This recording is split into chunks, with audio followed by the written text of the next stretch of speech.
បាទសូមជម្រាបសួរពុកម៉ែបងប្អូនបាទថ្ងៃនេះខ្ញុំសូមបង្ហាញពីរូបព្រះមនីឥសី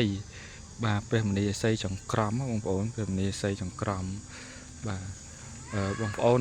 សម្រាប់គ្រូមួយចំនួនមុននឹងគាត់ចាយ័ន្តចាកថាចាកសែងយ័ន្តអីផ្សេងគឺគេអារាធនាហៅព្រះមនីឥសីនឹងឯងព្រះមនីឥសីនឹងគឺជាគ្រូនៃមន្តអាគមបាទគ្រូ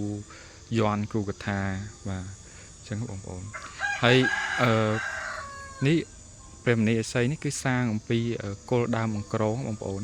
ដើមប្រហែលជា 4-5 ម៉ែត្របងប្អូននៅចុងហ្នឹងមានបញ្ញាក្អែកអង្ក្រងណាហើយគេកាប់យកមកទុកធ្វើថ្នាំហើយខ្ញុំក៏បានសុំគេមកជាវគេមកឆ្លាក់ជារូបព្រះមនីឥសីបងប្អូនបញ្ញាក្អែកក្រងនេះគឺល្អណាបងប្អូនគឺជាស្ដេចបញ្ញាក្អែកទាំង7ណាដែលគេប្រើសម្រាប់ឃុំក្រងថែរក្សាការពារបានសុខសប្បាយជាជុំបងប្អូនហើយមួយដើមនេះទ្រាំធំបានប៉ុណ្ណេះក៏ចូល10ឆ្នាំ11ឆ្នាំដែរព្រោះដើមវាក្រធំបងប្អូនដើមក្រងណាវាមិនមែនធំលឿនដូចដើមកខប់ដើមអីទេយូរប៉ុណ្ណេះក៏ចូល10ឆ្នាំជាងដែរអញ្ចឹងបងប្អូន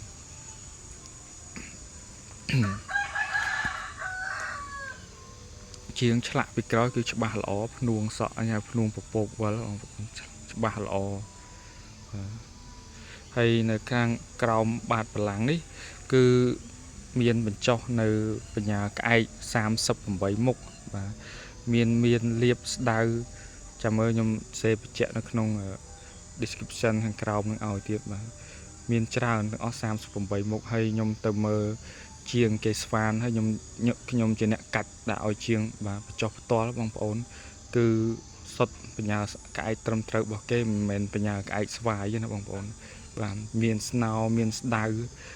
មាននឹងក្រងរាជបាទសិទ្ធិប្រភេទជាបញ្ញាល្អទាំងអស់ចំបៃអី38មុខបាទតំណាងឲ្យមង្គលទាំង38ប្រការរបស់ព្រះអង្គបាទអរគុណច្រើនបងប្អូន